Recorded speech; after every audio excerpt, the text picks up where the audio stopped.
Good morning, everybody. Thank you for joining us on this kind of overcast Friday morning. We all made it to Friday. Yay. It's great to see all the friendly names and familiar names and some new names on the attendee list. So I am Amy Lancaster King. I am principal with Long Game Solutions and past Max chair, and I'll be facilitating today because Daniela is on vacation. First and foremost, I want to acknowledge our sponsors. Thank you. Without you, we couldn't be bringing you a lot of this great content. So we really appreciate your support. We've got a great agenda today. We've got Darlene Lynch, Chair with Business and Immigration for Georgia Partnership. She's got a lot of great information on an industry that's really important to the health and well-being of the region, that's for sure. So we look forward to talking with Darlene. She will share a presentation, and then at the end, she will have plenty of time for Q&A. So if you come up with questions throughout her presentation, go ahead and drop those in the chat box or in the Q&A module, and we'll be sure to ask all of those questions that we can before we close out for the day. So with that, I will turn it over to you, Darlene. Great. Let me share my screen. So hello, everyone. I'm Darlene Lynch. I am the chair and one of the co-founders of the big partnership, Business and Immigration for Georgia. And I am also the head of external relations here in Georgia for the Center for Victims of Torture. We provide mental health services, but also policy change for refugees and others rebuilding in our state.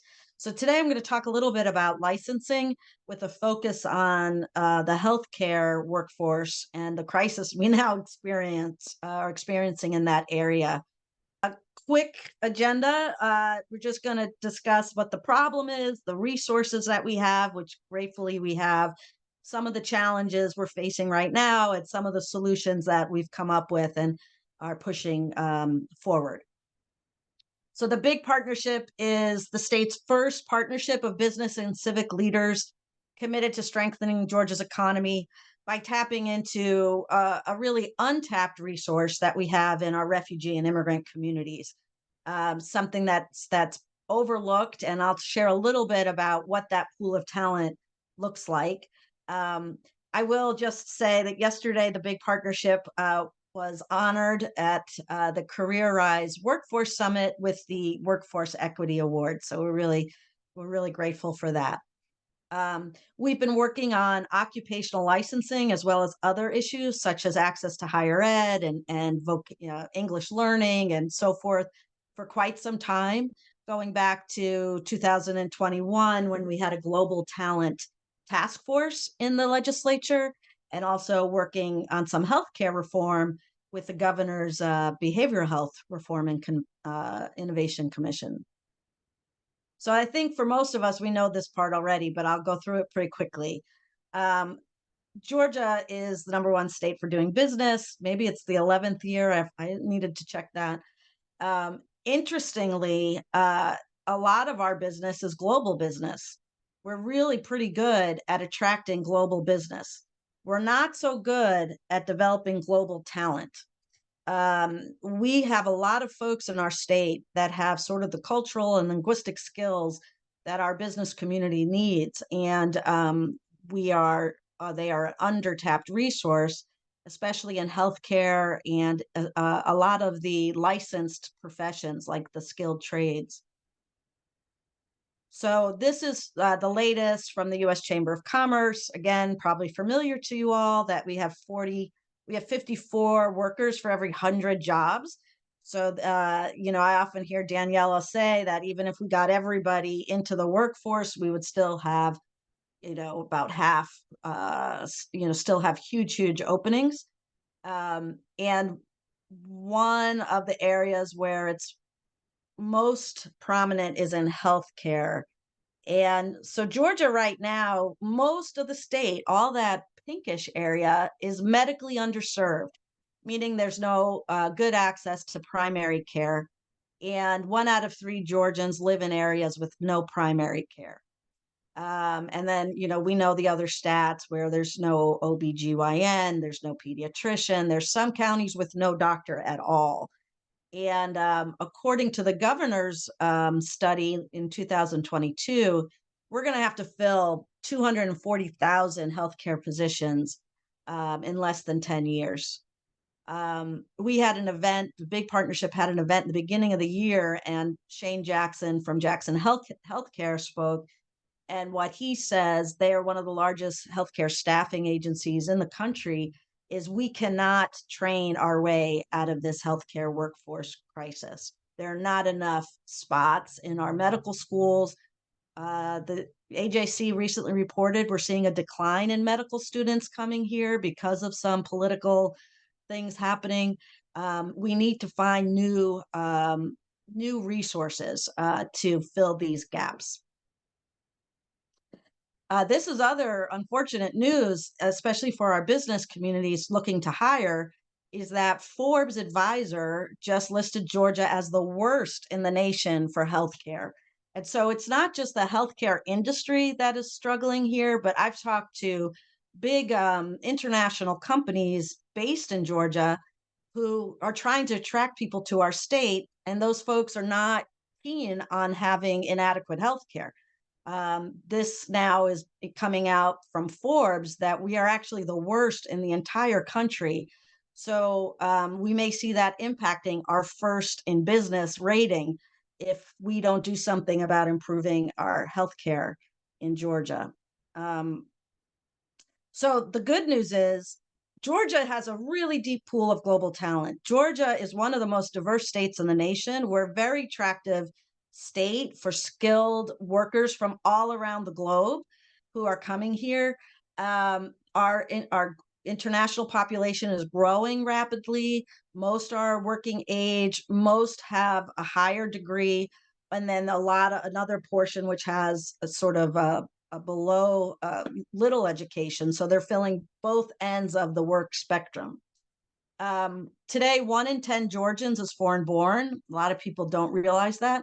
But 1 in 7 Georgia workers is foreign born. And that's because our population is aging. And particularly in healthcare, we have relied heavily on foreign born physicians and doctors and others and nurses and health aides. So those numbers are actually a little low. Right now, 28% of Georgia's physicians and surgeons, 28% are foreign born. Most of our population, our foreign born population, are already naturalized citizens, even though it takes quite a long time to become a naturalized citizen, many, many years.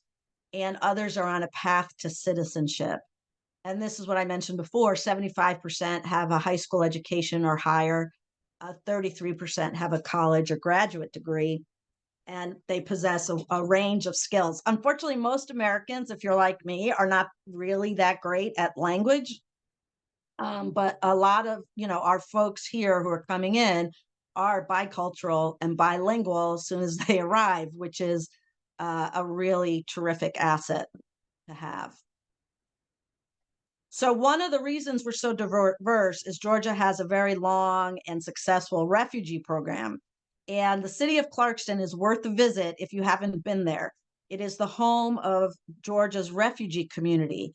And it is one of the largest, most diverse in our country. And we've been welcoming refugees in Georgia for over 40 years. And these are folks who, because of war and conflict and persecution, have been forced to flee their homes. Where they left behind all the kinds of jobs that we have here, right? They might have been a doctor, they might have been a teacher, they might have been an accountant. And they are intensively vetted and then resettled in different states. And Georgia's always been a top state. And I think that's a point of pride that we have opened our doors for these folks. And even recently, we have welcomed thousands of people, allies from Afghanistan and from Ukraine, who are now looking for work. Every year, 3,000 new people who will be looking for work. So what's the challenge? We have all these people, this ready, stream of new talent coming in year after year after year. But are we bringing them into the workforce? And the answer is really no, we are not. So we have what's called a brain waste problem. Nearly 20% of foreign born Georgians are unemployed or underemployed compared to 15% of others. Brain waste is costing us, billions in foregone earnings and lost tax revenue. But what's key, I think, right now with our healthcare shortage is that we have almost 300,000 underemployed and unemployed health professionals in the United States that are coming in from the refugee and immigrant community. And there is a fierce competition for those folks across the US because Georgia's not the only one with a healthcare workforce shortage. We're seeing it everywhere. And those are 300,000 experienced doctors and nurses and therapists that everybody wants to get into their workforce. So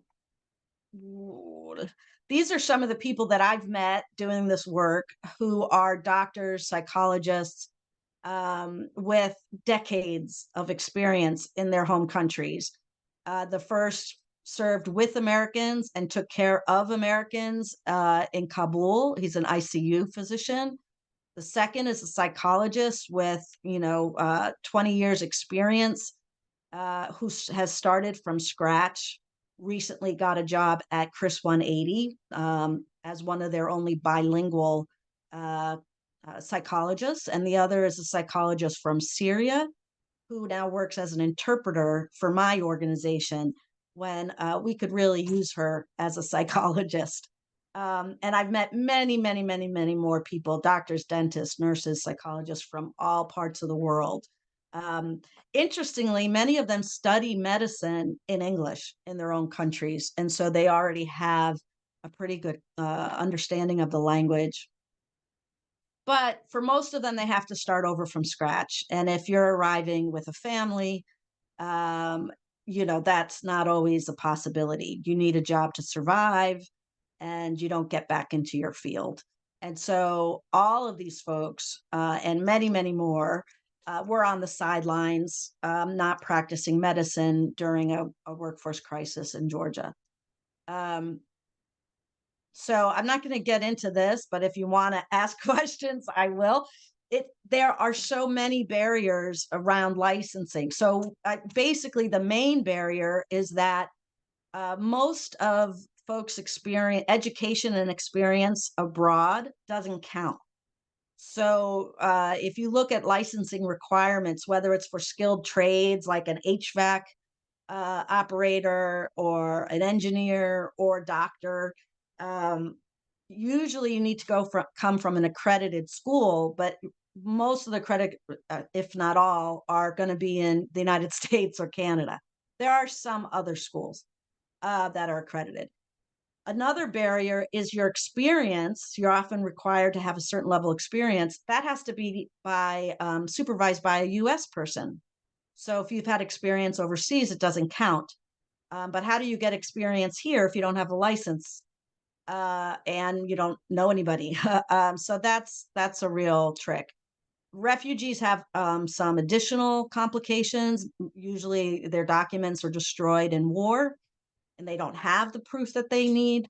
But there's a variety of issues, as you can see, the cost, the time.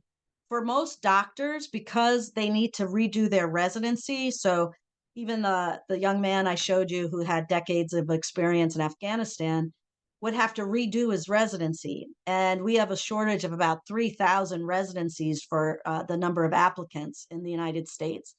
And those residencies are geared to new graduates. So it can be years. 8 years is not unusual for an experienced international doctor to secure a residency. And that means paying thousands of dollars every year to apply. So that's why it's really, really hard for doctors in particular to re-enter the workforce. So the other challenge that we have, as I mentioned before, is we're not alone, right?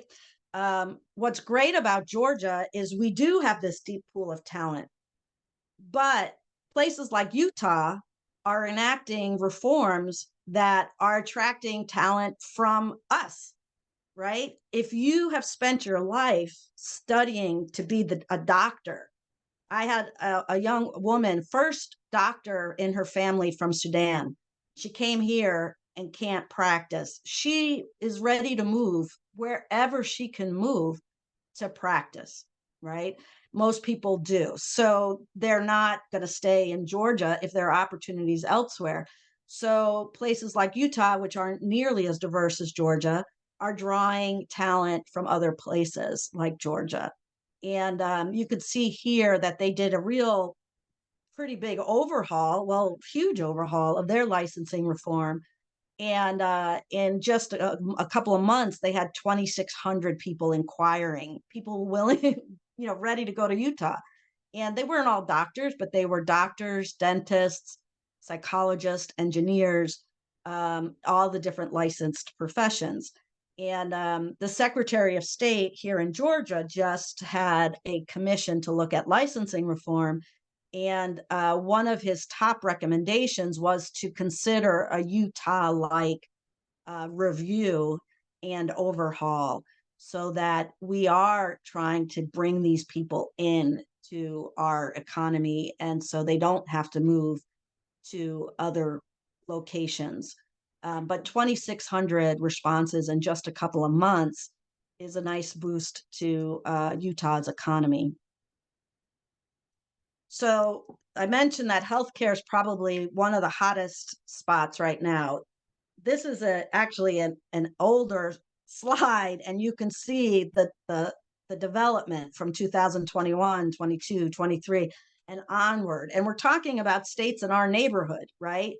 Alabama, Tennessee passed a really groundbreaking statute to allow foreign trained doctors to enter the workforce.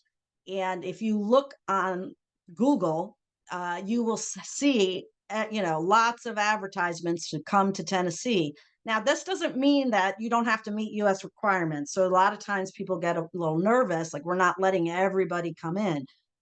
You still have to pass all the U.S. exams. You still have to be supervised and work here, but you can work. You can earn money while you're being trained, while you're being supervised. So you're not like the Ukrainian doctor I met who's literally driving Uber Eats and another guy who's working as a tech at a CVS.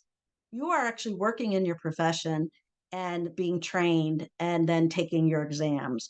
So it's a common sense approach that we're seeing. And you can see it's just escalating. And in fact, since January, just a few months, there's been another series of states.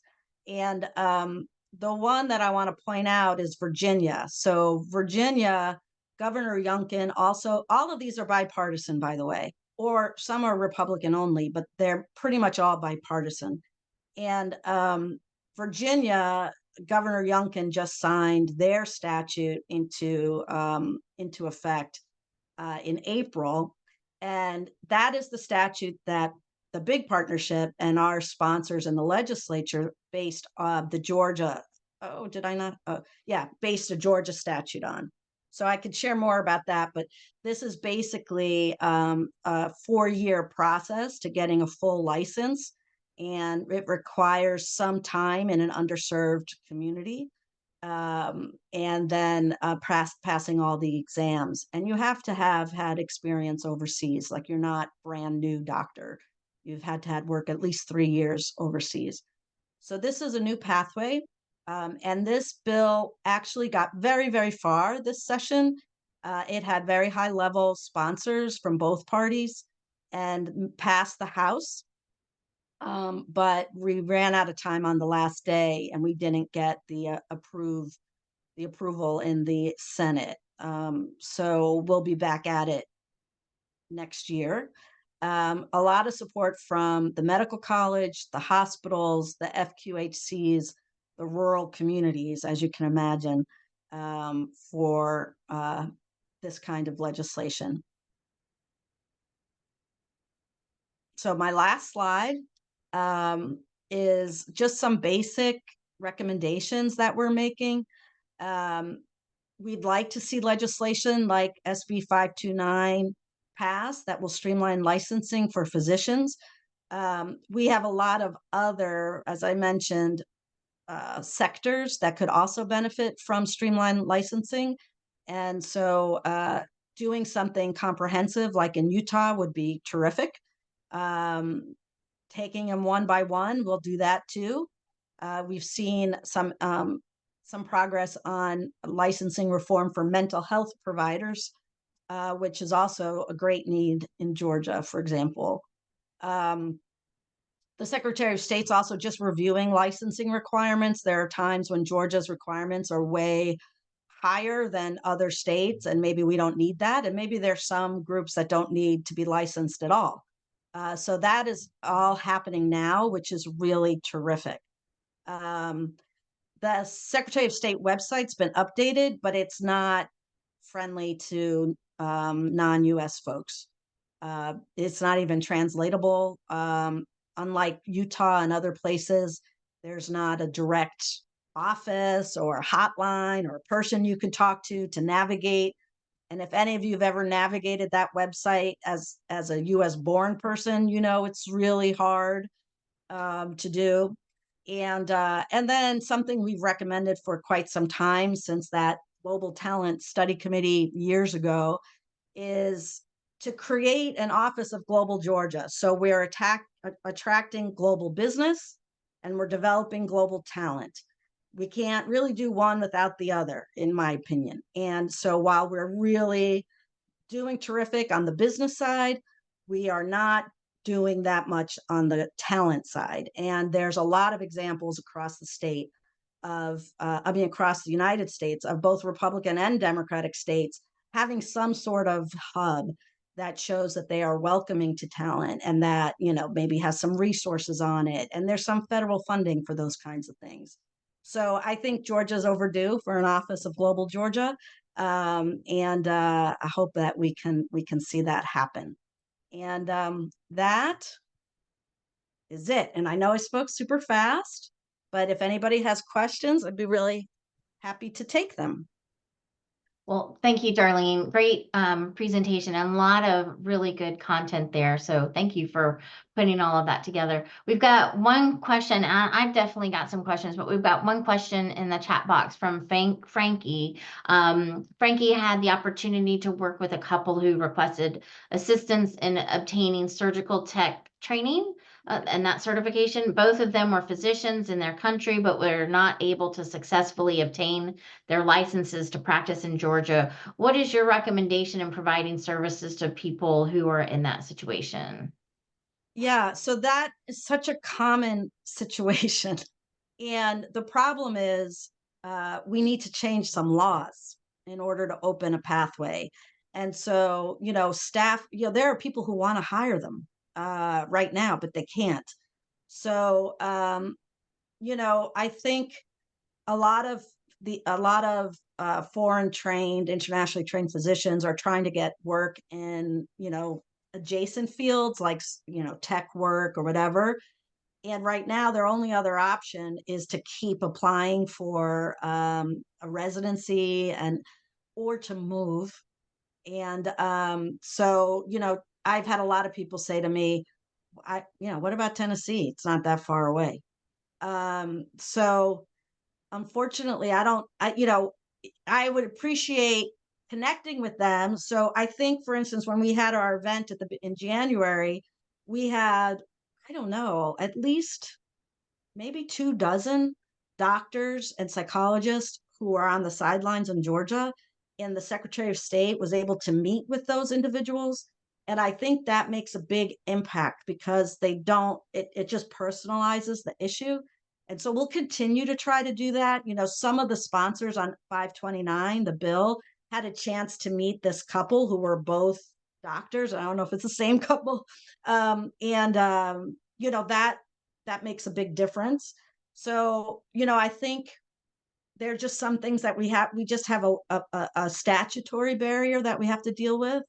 Um, And in the meantime, we're also trying to do some smaller things with the Secretary of State and with the boards, just to make them clearer and help them navigate, provide mentorship to newcomers. Hopefully some of those things will be helpful, but we need some legislative change. Are there particular occupations, like you talked about a broad and a targeted approach on the legislation for Georgia? Is it more targeted, and are there specific occupations that you're focused on first, or are you really trying to do more of a broad Yeah, change? well, um, Georgia has more licensed professions than most states, right? It's a heavily licensed state. So for this work, we're really focusing on those professions that are licensed. And so doctors, dentists, engineers, but a lot are skilled trades. And those are some of the highest needs in our state, are the skilled trades, construction, manufacturing. When after the fall of Kabul, we saw a lot of folks who were technicians, like they were working with the U.S. military, as aviation techs or engineers or things like that. And that is a difficult road because of the licensing. So I would say, in a nutshell, there are some of these healthcare professions that we're looking at, and also a lot of the skilled trades that require licenses and apprenticeships and experience in the United States. So those are the ones that we focus on. Okay.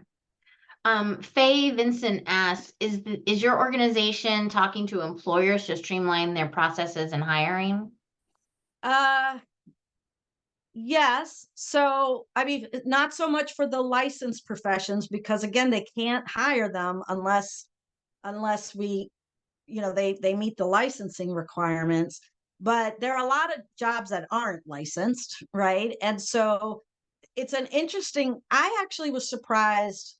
I don't know, I shouldn't say surprised.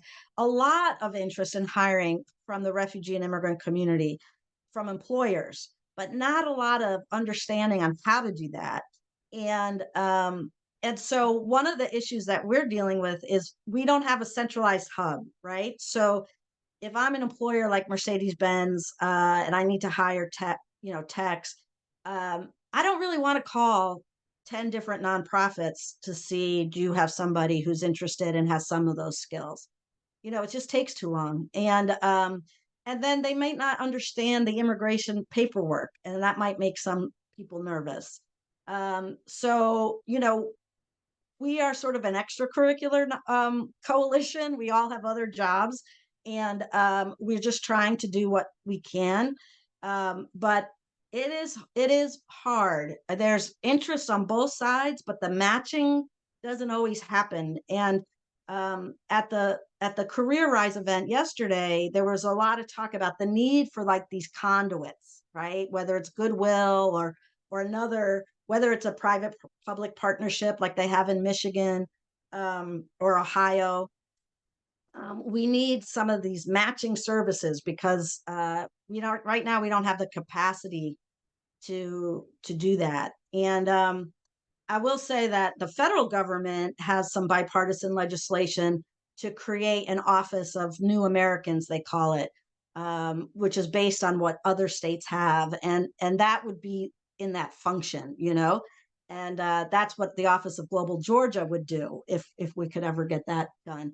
So I think there's still some gaps there on working with the employers, even those who are really interested in hiring. I was at an event yesterday, and one of the speakers, it was a DEI event, and one of the speakers talked about the whole resume process for like the Latinx community is they view it very differently, and it's not translating well when it goes through the API or the applicant tracking systems. And it's like there seems to be a little bit of cultural competency needed on the employer side in order to fully leverage the potential talent out there as well. We've got a couple more questions. Ann Colleton from Georgia Justice Project. Great presentation, Darlene. Very persuasive data and common sense solutions modeled after other states.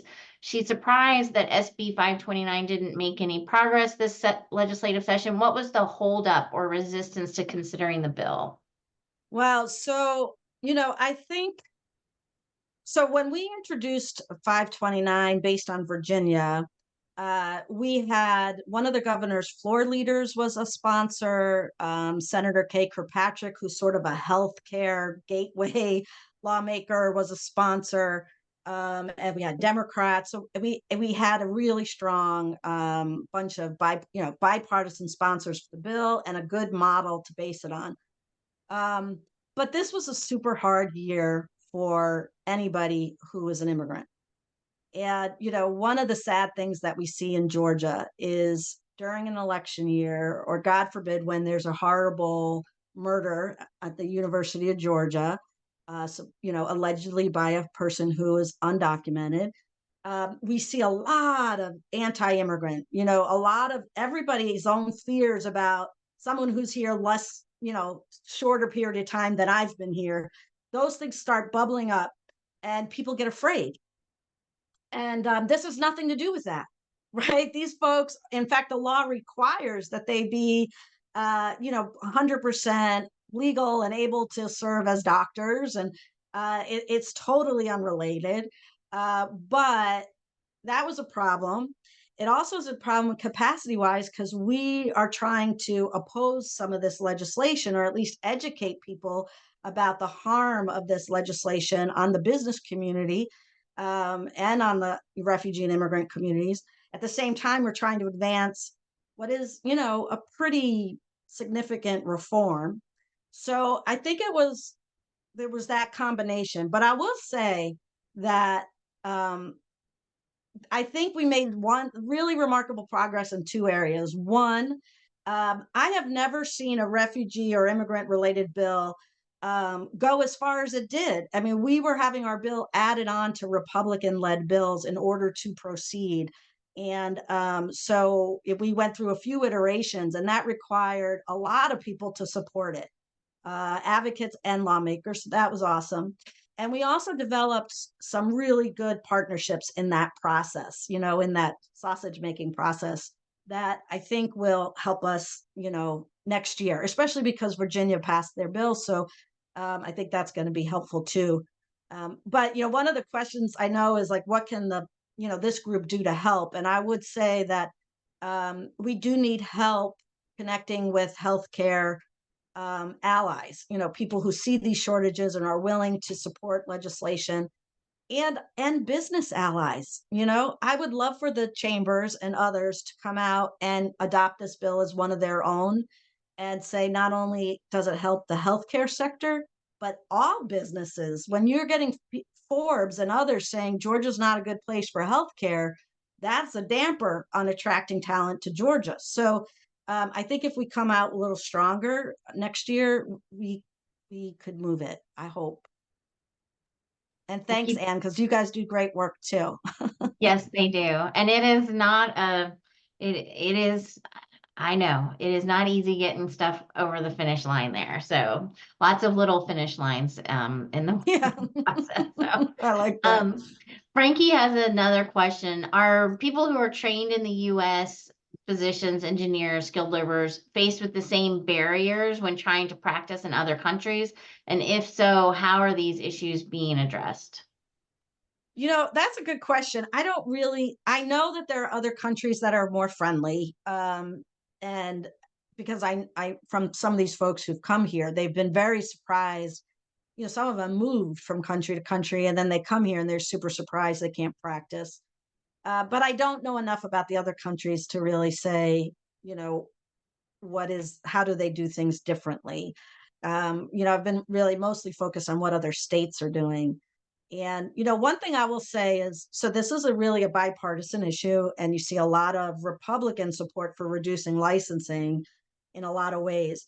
And we've seen a lot of reform in Georgia that is mainly to help people licensed in another state to be licensed in our state. So that I'm seeing it's becoming much easier to go from state to state with different licenses. But we haven't had as much success with helping people who are licensed from other countries.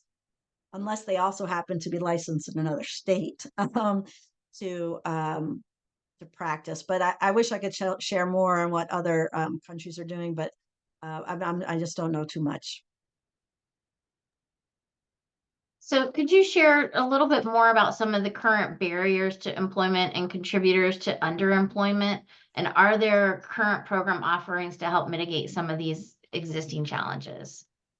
Yeah, I think actually there is some exciting stuff. So the barriers, you heard me talk for quite some time on licensing barriers. Some of it's just navigation barriers, the figuring out websites. One of the things that Georgia lacks that other states are better at is English learning.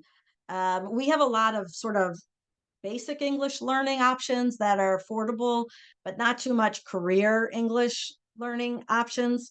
So that is an area. Childcare, transportation is an area. A lot of these folks, they could have, been doctors and lawyers and so forth in their countries, but if they're refugees, they're going to be poor. I mean, when they come here, they don't have a lot of resources. They may not have even brought clothes with them or whatever.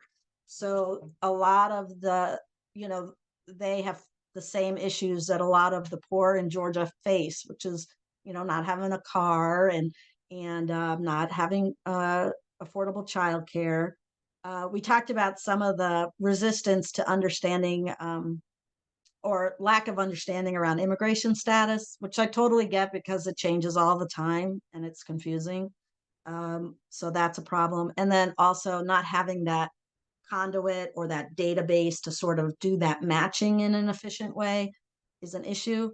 But one of a few things like that I'd love to highlight is, most of these are community initiatives, right? Because Georgia, even though we are a top refugee resettlement state and we welcome many, immigrants from around the world, the state itself does not invest in this at all compared to other states. So there's no, yeah, so most of it is community groups kind of rising to the need. And so and the tech colleges. So the resettlement agencies and Amplio Recruiting are specialized on employment, helping people get employment and helping them with resumes and career pathways. So that's really awesome. Piedmont is doing something where Piedmont Technical College, Georgia Piedmont, where you can get skills as a childcare professional while learning English and while getting your high school degree. So that's super helpful, and they're expanding the number of certificates. Um, we had this is a credit to the state. The University System of Georgia reviewed the laws surrounding some of this and took a close look and has offered in-state tuition to Afghan and Ukrainian parolees who are here. So that's a big step forward. So there are a lot of good things happening around and in childcare too. Some interesting efforts, but again, sort of decentralized. Everybody trying to do what they can. Um, yeah. How can Max members serve as a resource for the BIG partnership? And how can they get engaged in your efforts? Yeah. So, in fact, I don't know if I put it, well, whatever. The big partnership is taking new members. So, we always welcome members. We have some who are from the business side, some are from the refugee and immigrant side. And we meet and we brainstorm and we try to understand the challenges that each side faces. So, we have some big members who never show up, but they still support the cause. That's fine too. So, that's one thing.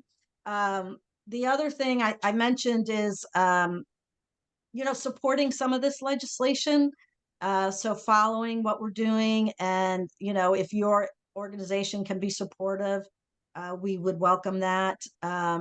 So the other introducing us to healthcare folks who might be interested in this bill that we're going to try to move forward next year. And the last thing I would say is, we're always here to educate, right? Like I think that's the main issue is there's some fear, there's not a lot of education. Immigration is confusing. So, our team is ready to come out and talk to anybody, any business group, any church group, whatever, to share some of the stuff that I shared today. One thing that from going to the workforce summit yesterday, that I think would be fascinating is also to get employers who employ refugees together to explain how they make it work, because some of the fears are not they're not unsurmountable. Like, things, they have peer groups, for instance, where a trainer speaks the same language from the same culture as the people on that trainer's team or that supervisor's team. So I think that would be super interesting, as well as to have a session where businesses educate businesses about how this can be helpful. So yeah, but the big partnership is www.bigpartnership. So check us out and come on board. Be great. So one of the things, one last question, and thank you for that. That's all tangible things that we can do. And I hope that you get a lot of buy-in and support next year to move it through. I know it'll be a new complete new session, so you got to start from scratch, which is unfortunate, but hopefully a lot of the inroads have been made.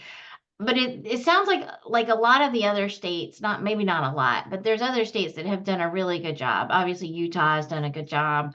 Like, what is the risk of us not getting? I mean, obviously, it's unfortunate for the refugees, but in a space like healthcare, we're at such a deficit right now, especially in the rural areas, that like it would be so unfortunate. But what is what are these other states other than Utah? Like, are there smaller pieces that, like, I just worry we're gonna get left behind. Yeah, I do too, actually. I think now we have Virginia that has opened its doors, and Tennessee, and even Alabama has done some work, and so they're getting very attractive. In the past, we've lost physicians to Florida. So, I mean, I think now that we're seeing this escalate, all these states doing things, it's really, I am afraid that we're going to lose people. And I hear it from, folks in our community all the time. But there are things short of, legislation that can be helpful. And one of them is, deceptively simple, is to be welcoming, right? Like, if you look at the office of the Department of Economic Development's website, it's welcoming to global business, right? It really has nice stuff on there. If you go to the licensing website, it is not. You can't even translate it. There's not even a Google Translate button. So simple things like, we welcome you, we want you, we're here to help you. We have this one, you know, uh, assistant at SOS who can walk you through the process. Simple things like that we can do. Also, there are some states use subsidies to sort of make some of the costs of relicensing more manageable, and or scholarships, things like that. We could do that. That would be helpful, because the costs, as I said, can be quite high. So there are things that we can do. I think the biggest one is just to have common sense licensing, and not get left behind, because, like I said, Georgia is more diverse than most of those states that are adjusting their license. So they're not going to pull from their own pool of talent. They're going to pull from our pool of talent. Mhm. And so I think we need to get a move on. Well, Darlene, thank you so much.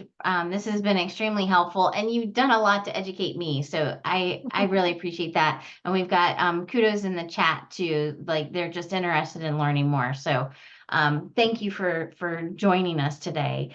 Before we leave, I want to mention what we have coming up on our next Max Minutes. The next one will be on with Dr. Barbara Wall, Deputy Superintendent, and Patrick Ledford, Economic Development Liaison with the Georgia Department of Education on CTAE High Demand Career Pathways, and that's June 21st at 9 a.m. We've got a Max Talks with a Fortune 500 employer coming up. We're just looking to solidify the date, so that'll be when that comes out.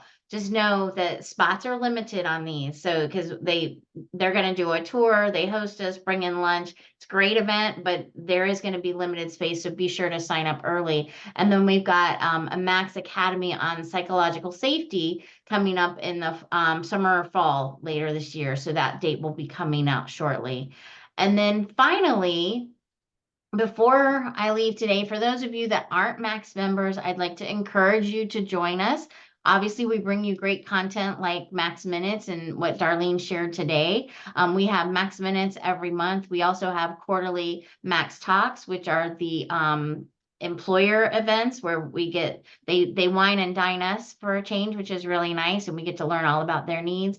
We've also got Max Academy, which is great professional development, and then the Max Leadership Network, Provider Council, and Data Council. So areas to get engaged, and then just our Max annual meeting. So lots of great content for you to be involved in. So your Max membership is very worthwhile. So if you aren't a Max member, I encourage you to sign up, and it'll be well worth it. So with that, I will give everybody a few minutes back today, and then get maybe an early start on their weekend. So thank you, everybody. We appreciate you joining us today.